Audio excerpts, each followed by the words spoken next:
Hi, this is Alexandros, and in this video, we'll be going over LeetCode 121, titled Best Time to Buy and Sell Stock.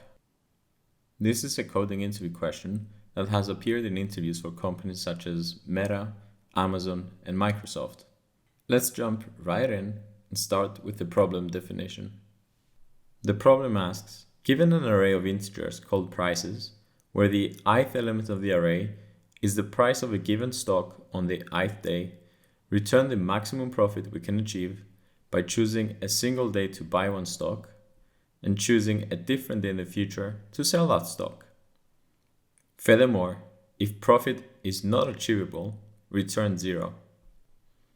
For example, given this array, we can quickly see that the maximum possible profit is 5, and that can be achieved by buying the stock on day 2 and selling it on day 5. Let us now examine a couple of approaches to solve this problem algorithmically. Our initial brute force approach could be as follows. Loop through the array, and for each element, calculate its difference with each of the subsequent elements in the array. While doing that, keep track of the maximum difference, essentially the maximum potential profit, which we will return at the end. Let's use this approach with an example. Given this array, we'll start by initializing max profit by setting it to 0. Then we'll take 7 and go through the rest of the array and calculate the potential profit at each step. For example, since we bought at price 7, if we were to sell on day 2, we would have a profit of -6. If we were to sell on day 3, we would have a profit of -2. We'll do the same until we go through all the subsequent elements, and since at no point did we calculate a profit greater than the current max profit, which is 0, the max profit variable has not changed. Before we move on, please note that there is no need to use an additional data structure to store the profits. The visual is shown here for demonstration purposes only, and the values therein just show the result that we get at each step when calculating the potential profit. The only thing we need to keep track of is the maximum profit so far. Now, let's get back to our example. We'll then take 1, and in the same way as before, we will calculate the potential profit by going through the subsequent elements in the array. We can see that if we were to sell on day 3, we would have a profit of 4. And since this is greater than max profit, we'll update the max profit variable.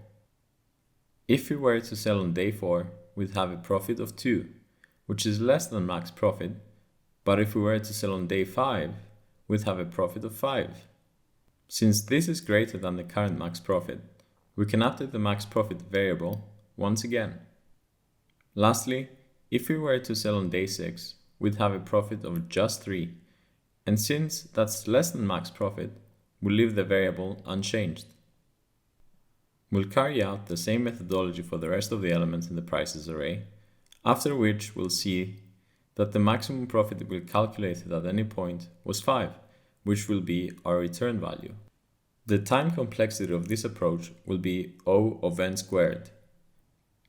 This is because for each element in the array, we have to go over all the subsequent elements in the rest of the array to carry out the profit calculation.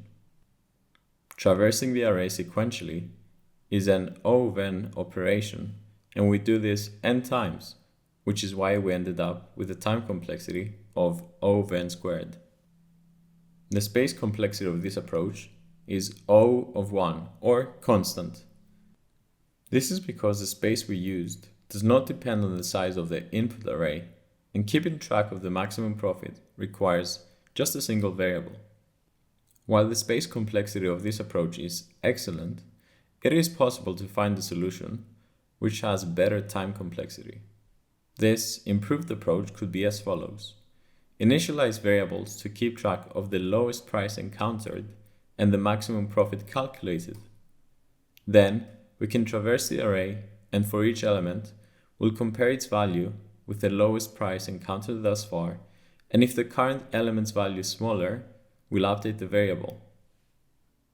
Otherwise, calculate its difference with the lowest price encountered thus far, and if the result is greater than the value in the maximum profit variable, update it with the new value. And at the end, all we have to do is to return the value in the maximum profit variable. Let's use this approach in an example. First, we'll initialize the lowest price variable to infinity and the maximum profit variable to 0. Then, we'll take 7, and since it's lower than infinity, we'll update the lowest value variable. After that, we'll take 1, and since it's lower than 7, we'll update the lowest value variable once again. We'll then proceed by taking 5, and since this value is greater than 1, we'll calculate the profit if we were to sell on this day. The result will be 4, and since this is greater than 0, we'll update the maximum profit variable. Then, we'll take 3, calculate the profit, which will be 2. At this point, we don't need to update any of our variables. Next, we'll take 6 and calculate the potential profit, which is 5, and update the maximum profit variable. Lastly, we'll take 4, calculate the potential profit to be 3, but we won't be updating any of the variables. Now that we've traversed the entire array, we'll return the value in the maximum profit variable, which is 5. The time complexity of this approach is going to be O of n, since we only need to visit each element of the array just once. And just like before, the space complexity will be O of 1, since we don't need to use any additional data structures. Let's now look at a Python code solution to this problem. Firstly, we'll initialize the variables that will hold the lowest price encountered and the max profit calculated. Then, we'll start looping through the elements in the input array and compare each element with the lowest value encountered up until that point, and if the current element's value is lower, we will update the variable. If the current element's value is greater than the lowest value encountered, we'll calculate their difference, and if greater than the highest profit calculated up until that point, we will update the maximum profit variable. And lastly, after we exit the loop, we'll return the value in the maximum profit variable. And that's it. Now that you know how to approach the best time to buy and sell stock problem, try coding up the solution by yourself, or better yet, try coming up with other algorithms that solve this. If you have any feedback for this video, please leave a comment down below, and don't forget to like and subscribe if you want to see more of these. Thank you for watching. This has been Alexandros with alexandros.io.